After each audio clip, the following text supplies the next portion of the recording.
যাদের পরিবারে বই কিনা দেওয়ার মতন সমর্থ নাই, আমি এই প্রতিষ্ঠানের ওই সমস্ত শিক্ষার্থীদের বই কিনে দেওয়ার ব্যবস্থা করছি।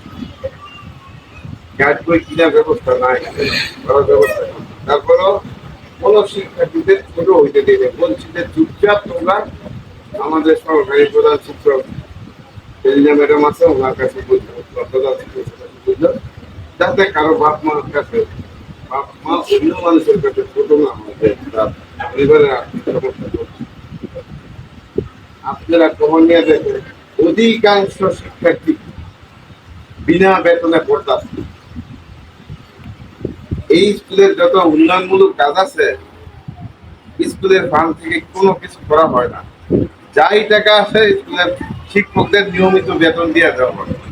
শিক্ষকরা আমাদের প্রতি কৃতজ্ঞ থাকা উচিত যে আমরা নিয়মিত বেতন পাই। এত মানুষ ফ্রি থাকার পরেও ফ্রি বেতনে পড়ায়, কারণ এখানে উন্নয়নমূলক কাজে কোনো একটা টাকা আমার আমাদের খরচ করে।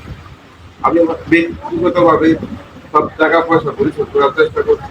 যেখানে বড় কাজ সেখানে সরকারিভাবে আপনারা দেখুন নতুন বিল্ডিং এর কাজ করছে। আমরা আরো একটা 7 তলা বিল্ডিং এখানে করার জন্য আমরা ইতিমধ্যে মাননীয় এমপি মহোদয়ের কাছ থেকে ডিউ লেটার নিয়ে আমরা জমা দিয়ে দিচ্ছি। স্কুলের উন্নয়নমূলক মন ভালো থাকে। আপনার বুঝতে হবে মহান আল্লাহ হচ্ছে অন্তর্যামী। আপনার অন্তরের খবর কিন্তু আল্লাহ পাক জানে। আপনার যদি নিয়ত ভালো থাকে, সৎ নিয়ত থাকে যে আমি প্রতিষ্ঠানে আসছি শুধু আমার নাম হোক, আমি সভাপতি, এই নাম করার জন্য এখানে আসছি, যে আমার প্রতিষ্ঠানের শিক্ষার্থীরা এখান থেকে ভালো রেজাল্ট করবে, ভালো রেজাল্ট করবে, ভালো মানুষ হবে, অমায়িক মানুষ হবে, মানবিক মানুষ হবে। কত ধরনের শিক্ষাদের এখান থেকে দেওয়া হয়। এত চেষ্টা, প্রতি সপ্তাহে একদিন আমি আইসা এই শিক্ষার্থীদের খবর দেওয়া, এত চেষ্টা করলাম তাদের শাসন করবো। সারা উপজেলার ভিতরে সম্মান দিই স্কুল, এই অজপাড়া স্কুলটা তারা উপজেলার মধ্যে শ্রেষ্ঠ শিক্ষা প্রতিষ্ঠান হয়েছে। দেখে আপনাদের ভালো লাগে নাই যে আমার সন্তান যে স্কুলে পড়ে সেই সম্মান দিয়ে আসাম খান উচ্চ বিদ্যালয় তারা উপজেলার মধ্যে ফার্স্ট শ্রেষ্ঠ শিক্ষা প্রতিষ্ঠান। আপনাদের আরো ভালো লাগবে, এবছর মানবিক বিভাগ থেকে সারা উপজেলার মধ্যে ফার্স্ট এবং সেকেন্ড এই প্রতিষ্ঠান থেকে বিশাল ব্যাপার। মাননীয় এমপি মহোদয় তাদের হাতে পুরস্কার তুলে দিয়েছে।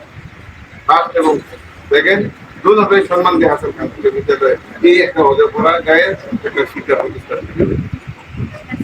চারটেখানি কথা না, একটা প্রতিষ্ঠান যদি আপনার ভালো করতে হয়, কেউ কথা বললেন না, একটা দীর্ঘমেয়াদী অনেকদিন শিক্ষক, অভিভাবক, পরিচালনা কমিটি সকলের এই প্রতিষ্ঠানের প্রতি ভালোবাসা, সন্তানদের প্রতি মনোযোগ, শিক্ষকদের আন্তরিকতা সবকিছুরই প্রয়োজন পড়ে।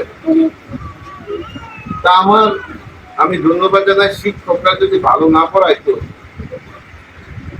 যেখানে সোনারগাঁয়ে 35-35টা শিক্ষা প্রতিষ্ঠান, 37টা শিক্ষা প্রতিষ্ঠান সারা সোনারগাঁয়ে, আগে আমাদের স্কুল ওই 30-এর পরে 37 নম্বর, 35 নম্বর, 30-35 নম্বর থাকতো। এই কয়েক বছর কিন্তু 5-6-এর ভিতরে চলে আসছে এই প্রতিষ্ঠানটা নাম্বারের দিকটা, মেধার দিকটা। এইরকম একটা গ্রামের স্কুল এত ভালো রেজাল্ট করতেছে, এই যে শিক্ষকদের অবদান। আমি কি পড়াইছি? পড়াইছে শিক্ষকরা, আর আপনাদের সন্তানরা পড়ছে, আমার কথা শুনছে। আমি এই জন্য সকলকে যারা এখান থেকে বাচ্চা হয়ে গেছে ধন্যবাদ জানাই। দেখেন গত বছর যারা রেজাল্ট খারাপ করলো তাদের কিন্তু এই স্কুল থেকে গরম পূজা করতে দিয়ে, যারা ভালো করলো, দেশ পরীক্ষায় পাশ করলো, কিভাবে পাশ করছে আমার জানা না। যারা পাশ করছে তাদের তো গরম পূজাকে সুযোগ আমার দিতেই হবে। তারা পাশ করার পর দেশ পরীক্ষায় গরম পূরণের সুযোগ করে দিলাম। তাদের জন্য এত সব কিছু আপনারা জানেন, এই প্রতিষ্ঠানের যারা নাকি